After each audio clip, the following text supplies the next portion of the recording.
What's up, everybody? Welcome to this final U.S. Men's National Team World Cup recap here on Touchline Talk. Thank you so much for tuning in. As always, be sure to hit that subscribe button so you don't miss any of the content going up on the channel. U.S. Men's National Team exits in the round of 16, a 4-1 loss to Belgium.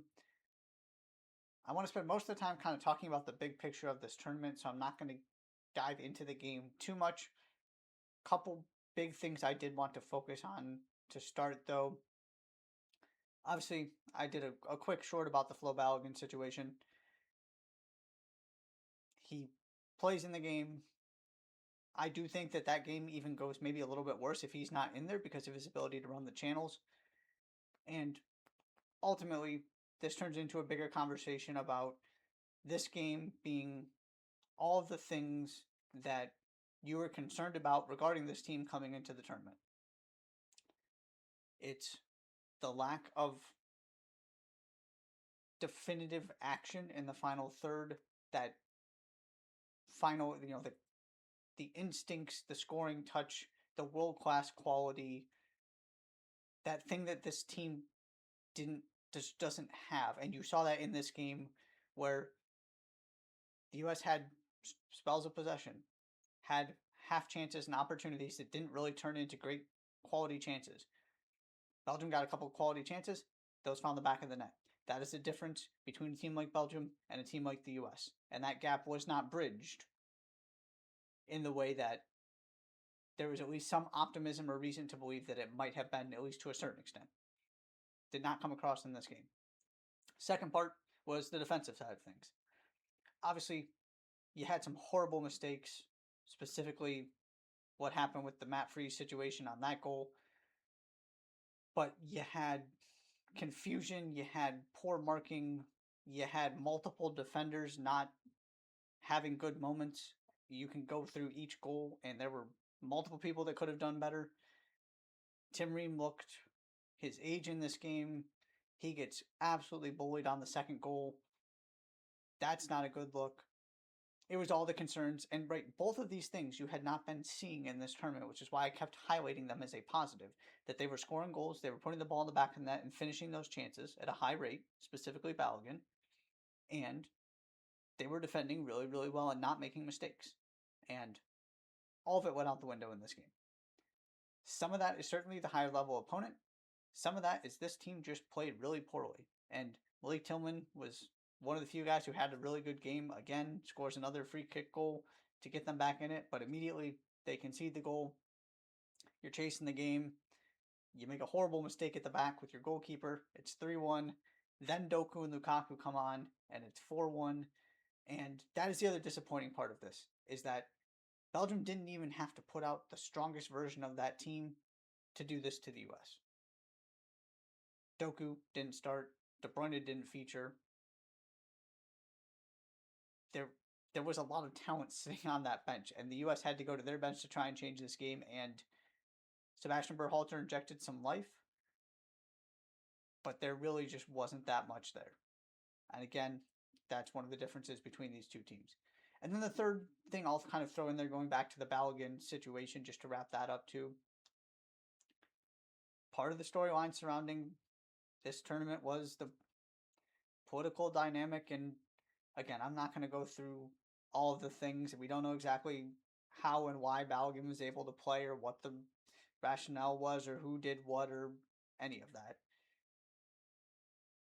But it doesn't help to have yet another storyline going into this game, another added motivation for Belgium, another thing to point to as this team getting preferential treatment.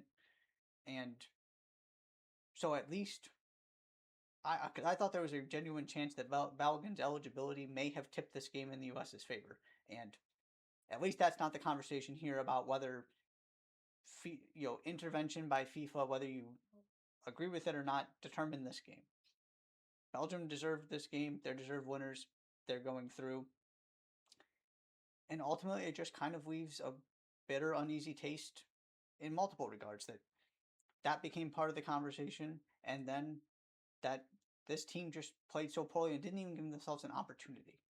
Because you really felt like with the way they were playing, they could hang with this Belgium team and that they had a real chance to win this game. And you just can't make those kind of mistakes against this kind of opposition. And so now looking at the big picture part of this, my whole thing from the beginning has been it's hard to define what success is, and I view that a little bit differently than most people. But the simplest, easiest answer I came to was success is this team doing something it has not done before. And yes, in some ways, because of their performance in the group stage, they did achieve that. But ultimately, when I'm talking about that, I'm talking about advancing in this tournament. I'm talking about getting back to a quarterfinal for the first time since 2002. I'm talking about beating a non-CONCACAF opponent in the knockout stage, which, yes, they did. Specifically, though, I'm talking about beating an opponent that is a high-level European opposition, beating a team that you're not necessarily supposed to beat. The round of 32 changes the dynamics in the conversation because when you win your group, you get a team like Bosnia, and you should win that game. This was, and I said this in the recap video after Bosnia, this was the turning point, the defining thing that was going to ultimately determine how this tournament was going to be defined, be remembered. Had they gotten to a quarterfinal, there is no way to call it anything less than success. And they had an opportunity to do that. This was a pretty favorable matchup, and they fell flat. Which leads to some bigger questions, because this looked like just about every other round of 16 game that the U.S. men's national team has played in the World Cup, where the quality and the key moments of the game, the other team just has more elite players, more difference makers. They make fewer mistakes. There's just this level that other teams can get to that the U.S. has not been able to reach yet.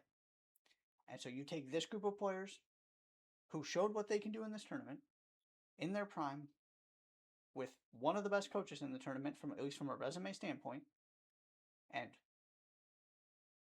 a unique opportunity to convince somebody like Mauricio Pochettino to lead this team in a home World Cup, and you still exit with a very similar story to 2022.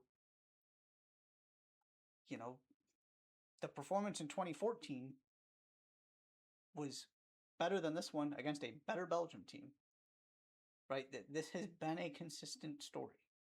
And so ultimately it is disappointing that this team was not able to change the narrative. That's where we land on this.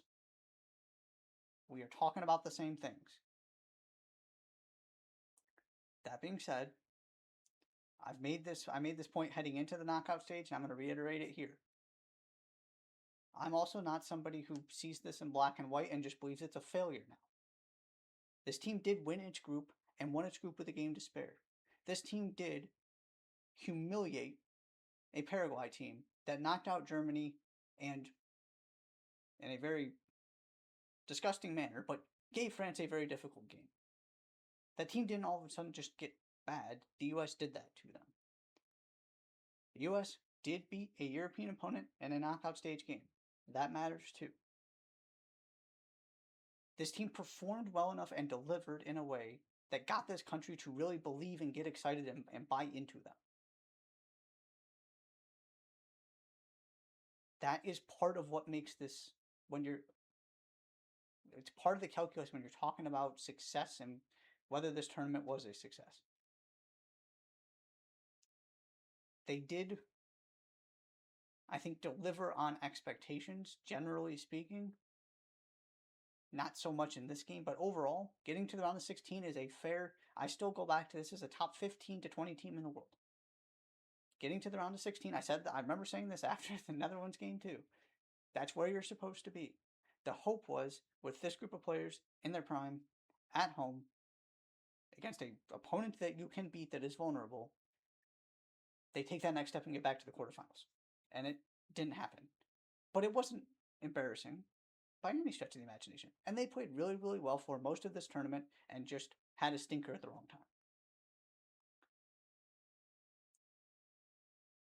But there was, I do feel like there was the enough energy and enough enthusiasm to feel like this tournament is going to do what everybody hoped it would do and change this sport in this country moving forward. Time will tell if I'm right on that, but I do think that that is going to, that the legacy was left to a large degree in the way that this team wanted to leave it. The other piece of that, and I'm glad that John Strong ended on that, and I'm on this, and I'm going to end on it too. You do not have to wait 4 years to get excited about this again and to follow these players, to get excited about this sport and appreciate how fun it can be, even if it's not your favorite sport. You don't have to follow every single league and every single team, but you do have a lot of these guys that you can watch every week in the Premier League. Tyler Adams, Anthony Robinson, etc. You do have players on this team who play in MLS. Matt Freese, Tim Ream, can go down the list. You have clubs here, MLS, USL, multiple leagues, multiple divisions, multiple levels that are here, that are accessible, that would love your support. This can be much bigger than just the US men's national team. There are other ways to watch these players, to get engaged and connected to this sport in really special ways. So if you're new to this whole soccer thing, you had a lot of fun following this team and understanding what this sport can be, find other opportunities. This is not the only opportunity to watch knockout soccer. If you're not a huge regular season sports person and you want the drama of the eliminations and all of that kind of stuff, USL playoffs, MLS playoffs, Champions League.